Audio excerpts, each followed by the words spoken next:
Hello my dear student. आज हम बात करेंगे लाइब्रेरी साइंस का सेकंड सेमेस्टर यानी बीलिप का सेकंड सेमेस्टर, जिसमें पहला पेपर है open access and e resources. Open access and e resources का मतलब क्या होता है और इसमें हमें क्या पढ़ना है और कैसे इसको समझना है, ये बहुत ही महत्वपूर्ण है क्योंकि आज के समय में जो लाइब्रेरी की परिभाषा है वो बिल्कुल बदल गई है। पहले हम क्या करते थे, लाइब्रेरी को स्टोर करने के रूप में यूज़ करते थे बुकों के, लेकिन आजकल हम लाइब्रेरी को एक स्टोरेज के रूप में ना देकर लाइब्रेरी को मल्टी फंक्शनल वर्क में यूज़ करने के लिए करते हैं। आजकल हम लाइब्रेरी के दृष्टिकोण से देखें तो हम वो सारी इंफॉर्मेशंस जो हमें मीडिया के माध्यम से, टेक्स्ट बुक माध्यम से, बुक के माध्यम से प्राप्त होती है, उसको हम कैसे यूज़र तक पहुंचा सकते हैं, इस पर फोकस किया जा रहा है। हम वर्चुअल लाइब्रेरी, डिजिटल लाइब्रेरी और कन्वेंशनल लाइब्रेरीज़ के डिफरेंसेस को समझना चाहिए और हमें आज ध्यान रखना चाहिए कि हम कन्वेंशनल से लेकर के वर्चुअल लाइब्रेरी के बीच का जो डिफरेंस है और जो उसमें बाधाएं हैं, जो उसकी सुविधाएं और बेनिफिट्स हैं और उनके जो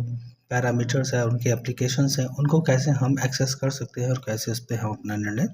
ले सकते हैं और कैसे हम उसके माध्यम से अपनी इन्फॉर्मेशन यानी नॉलेज को बढ़ा सकते हैं, इस पर हम आज विशेष रूप से ध्यान रखना चाहिए। और आज इसी के संबंध में हमारा ये जो open access and e resources से संबंधित ये पेपर है BLS का, उसमें आज हम डिस्कस करेंगे कि ओपन एक्सेस ई रिसोर्सेज क्या होते हैं। जैसा कि नाम से ही पता चल रहा है कि open access and e resources, open access e resources का मतलब होता है कि हम ओपनली यानी जिसे कहते हैं ना खुले रूप से हम बिना किसी बाधा के कैसे अपने रिसोर्सेज को जो इलेक्ट्रॉनिक फॉर्म में उपलब्ध हैं कैसे उनको एक्सेस कर सकते हैं और कैसे उसको हम प्राप्त कर सकते हैं और कैसे उससे अपनी नॉलेज को बढ़ा सकते हैं, इस पर हम डिस्कस करेंगे। ये एक ऐसा माध्यम है आज के समय में जो डिजिटल लाइब्रेरी और वर्चुअल लाइब्रेरी के कंसेप्ट को बहुत ही आगे बढ़ा रहा है और आने वाले समय में हमें ओपन एक्सेस रिसोर्सेज से संबंधित सारी जानकारी होनी चाहिए, क्योंकि हम इन्हीं के माध्यम से अपने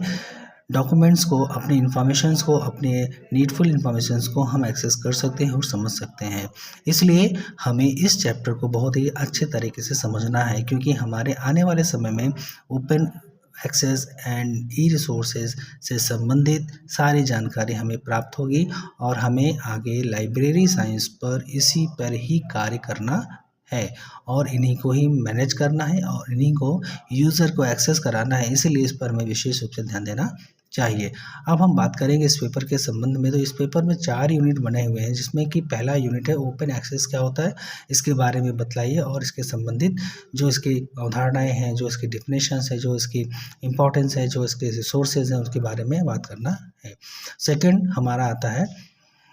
कि ओपन एक्सेस से संबंधित जो कंसोर्सिया है, जिसे हम कहते हैं ग्रुप ऑफ इंफॉर्मेशंस रिसोर्सेज, उसको हम कंसोर्शिया के नाम से जानते हैं। तो वो क्या है, उनका नेशनल इंटरनेशनल वैल्यूज़ क्या है और उनके सोर्सेज क्या है, उनके बारे में हम पढ़ेंगे। तीसरा आता है